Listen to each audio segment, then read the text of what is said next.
현대전의 판도를 좌우하는 게임체인저 SLBM이 시험 발사에 성공했다는 소식이 알려졌습니다. 미국, 러시아, 영국, 프랑스, 인도, 중국, 북한에 이어 세계 8번째로 SLBM 보유국이 된 것인데요. 우리나라는 북한이 2015년 SLBM의 시험 발사를 성공시키자 이를 대응하기 위해서 SLBM 개발을 비밀리에 시작했습니다. SLBM은 탐지가 어려운 바닷속 잠수함에서 은밀하게 발사되기 때문에 실제 전장에서는 ICBM보다 더 무서운 무기로 간주됩니다. 수중에서 발사하는 미사일이기 때문에 고난도 기술을 요구하는 콜드런치 방식을 주로 사용하는데, 콜드런치 방식이란 것은 내장된 가스 발생기를 사용하여 일정 고도까지 미사일 본체를 밀어냈다가 공중에서 추진 기관을 점화해서 미사일을 쏘는 방식입니다. ICBM 발사 때 사용되는 한런치보다 만들기가 까다롭고 사고 위험성이 매우 높아서 SLBM은 접근하기가 쉽지 않은 기술입니다. 대표적인 위험으로는 콜드런치 기술은 미사일을 일단 탄환처럼 일정 고도까지 쏘아 올려야 되는데,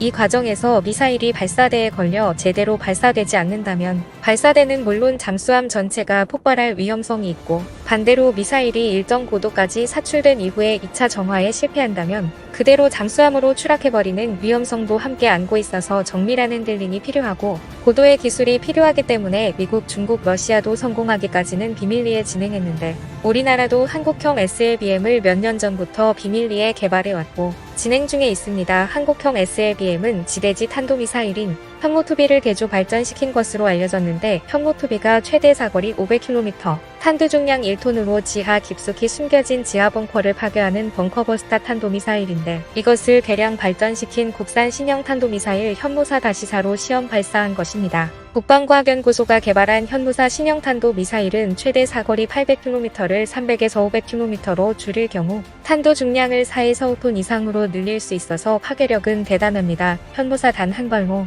지하 깊숙이 건설해 놓은 김정은 지하 벙커도 거뜬히 파괴할 수 있고 축구장 200개 이상의 면적을 초토화할 수 있는 위력입니다. 북한이 개발한 것들은 탄도 중량이 1톤 미만인데 현무사는 4에서 5톤이어서 이론적 파괴력만도 10배 이상 되기 때문에 괴물 벙커버스터라는 별명이 붙기도 했는데요. 지난 3월 충남태안 안흥시험장에서 현무사가 성공 시험하면서 세계의 주목을 받게 되었습니다. SLBM은 3,000톤급 잠수함인 도산한 창호함에서 비공개 시험에 성공해서 사실상 개발을 완료한 것으로 평가되는 가운데, 이번 9월 내로 세 번째 마지막 시험 발사를 충남태안에서 거치고 나면 양산의 돌입함과 동시에 실전 배치에 들어가게 됩니다. 그렇게 되면 핵없는 핵탄두 미사일이 수중에서 발사되는 효과가 나타나 전쟁 억지력을 한층 높일 수 있게 됩니다. 도산한 창호함은 국내에서 독자적으로 설계하고 건조한 잠수함, 장보고 3급 1번함이죠. 국산 부품을 사용하고 국산 기술을 집약시킨 국산 잠수함으로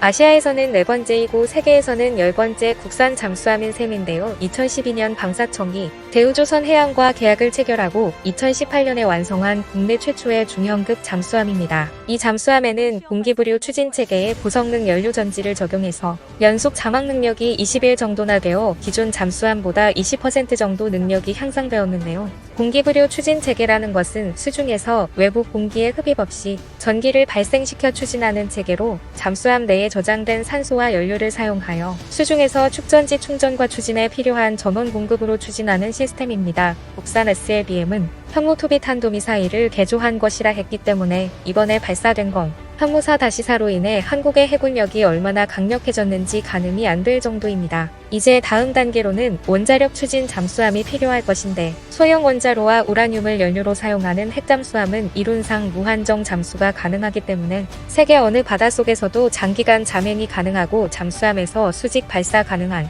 SLBM을 장착하면 꿈의 잠수함이 될 것이고, 여기에 핵탄두까지 장착하게 된다면 꿈의 완성이 될 것입니다. 이번에 발사된 장보고와 2급 1번함인 도산안 창호함은 이번함인 안무함과 함께 SLBM 수직 발사대 콜드런치를 갖추고 있기 때문에 지난 7월에 있었던 시험 발사가 수중 바지선에서 이루어졌다면 이번에는 수중 잠수함에서 발사된 것으로 시험 발사 자체가 실전 배치가 된 것이나 다름없습니다. 도산안 창호함은 길이 83.3m, 폭 9.6m의 수중 최대 속력은 20노트로 50여 명이나 탑승이 가능합니다. 또 기존 잠수함과 달리 미사일을 수직으로 발사할 수 있는 수직 발사관 6기를 갖추고 있어 SLBM 발사가 가능하므로 기존 잠수함들보다 강력한 공격력을 자랑합니다. 그래서 21세기 거북선이라는 별칭까지 얻었는데요. 수직 발사관을 장보고 3, 배치 2에는 8기, 배치 3에는 10기까지 늘려나갈 예정이기 때문에 장보고 3 배치 3는 4,000톤급 핵잠 수함으로 가지 않겠느냐는 전망도 나옵니다. 우리나라는 ICBM보다는 SLBM 개발에 비중을 둘 수밖에 없었는데 한국의 우주 산업이 아직은 갈 길이 멀고 우주 강국에 미치지 못한 관계로 우주 항공 산업과 직접 관련된 대륙간 탄도미사일 개발이 더딜 수밖에 없었습니다. 이런 상황에서 SLBM 개발에 성공한 것은 ICBM과 같은 효과를 내면서 은밀하게 공격할 수 있고